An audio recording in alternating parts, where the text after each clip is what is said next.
What are you? Emotions. What do you want? To be felt. For how long? 30 minutes? Can we do 10 minutes? 20? 13? 15. Final offer. Deal. Deal.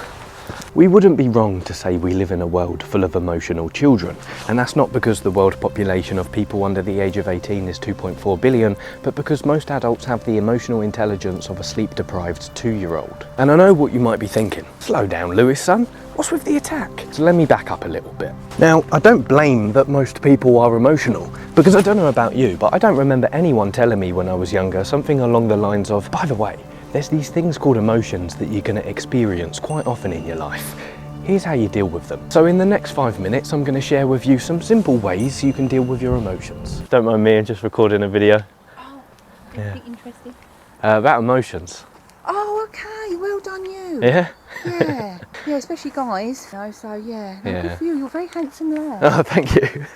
You're right. Hopefully, it's not too sad emotions. No, no, Good. no. It's the whole range of emotions. See you soon. Take care. Thank you. You are And spoiler alert, I'm not going to tell you to go to therapy. First of all, let's cover the 2 things you shouldn't do with emotions. Number 1 is don't push them away. Imagine you're in the sea and wave after wave is coming, but you don't like waves, so you try to fight against them and you drown. What's better is to accept that the waves are coming no matter what, and that you should focus on keeping your head above water until the waves calm down. The second thing you shouldn't do with emotions is believe they're facts. Emotions are just suggestions brought about by our experiences and environment. Use curiosity to get a bird's eye view of your emotions. Because when we harness the power of curiosity, no matter what happens, we're always learning. Here are some questions to ask yourself. What are the first signs your emotional discomfort is present? Where do you feel the sensation in your body? What thoughts are there? What beliefs are you buying into about this situation? What can these emotions tell you about what you're afraid of? What behaviours follow the feeling of a strong emotion? What can these emotions tell you? Now we've covered the 2 things not to do with emotions, let's cover the 4 simple ways that can help you deal with emotions more positively. Number 1, see them for what they are. You are not your emotions and your emotions are not you. Emotions are a current of energy which flows through your body. What they do offer you though is information. Not the whole picture, but one perspective. Usually emotions are an indication of what you need. Perhaps you feel depressed. Maybe that's because you don't see many opportunities in your life, or if you feel chronically anxious. Maybe it's because you're chronically indecisive. Again, the best way to deal with these emotions is through curiosity. That's the only way you'll be able to figure out what the emotion is actually trying to tell you. Look how green this shrub is.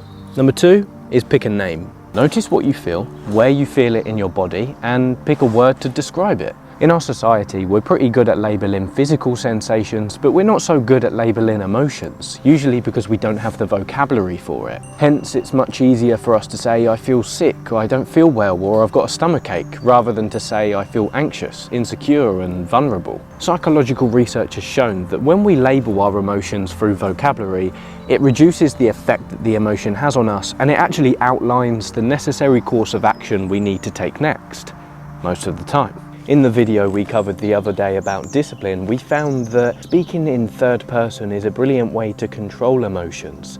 So use that as a rule of thumb. And that might look something like this. Lewis felt a little bit melancholy earlier, probably because he was thinking too much about the past. But now he feels a lot better. He's out in the fresh air and he's walking. He feels enthusiastic, energetic, a little bit pretentious with the way he's talking now. Number 3 is self-soothing. A brilliant way to manage your emotions is through smell.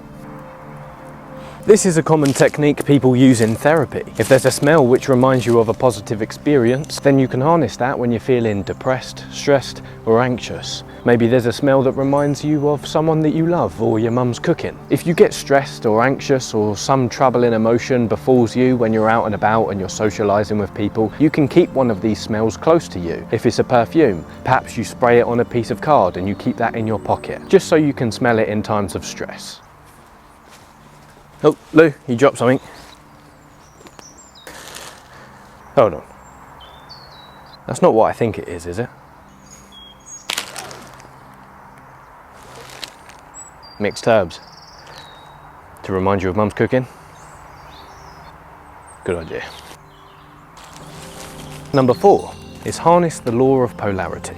Lastly, for those of you with a little bit of a spiritual yearning in you, let me explain how we can harness the alchemical laws of polarity in order to mentally transmutate into a more desirable emotion that we want to feel. In the book about Hermetic philosophy, The Kabbalion, we're taught that we can harness the power of the law of polarity through cultivating the art of attention. You look like dreadlocks. Emotions exist along a spectrum of opposites: depression and happiness, fear and courage, laziness and enthusiasm, jealousy and gratitude. So when you feel one emotion, the opposite of that emotion can be polarized and shifted to. Do this by fixing your mind and attention onto the emotion that you would like to feel, and then engage in behaviors that promote that emotion.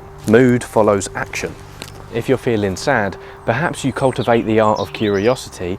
Go to a whiteboard, jot down all of the potential opportunities that you could find in your life. If you're feeling depressed and lazy, perhaps through the art of attention, you want to feel energetic and enthusiastic. So you stop what you're doing, you do 30 press-ups, and then you get into a workout and then have a cold shower.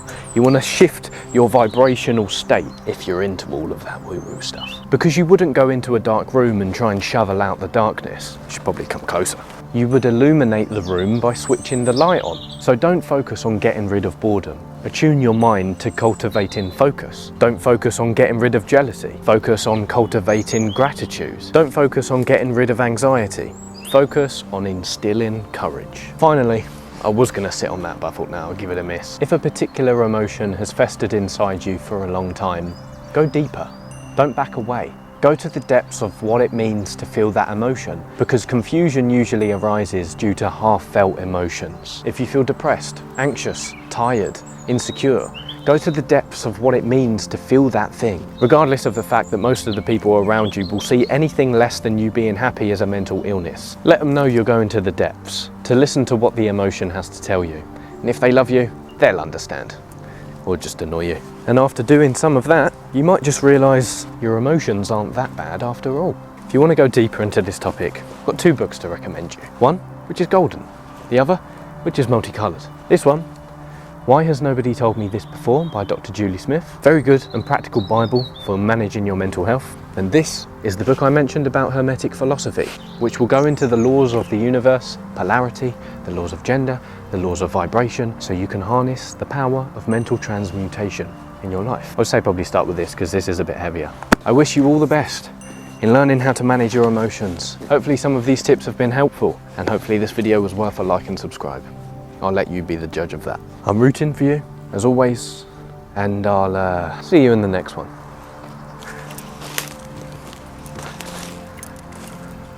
It's not even a path.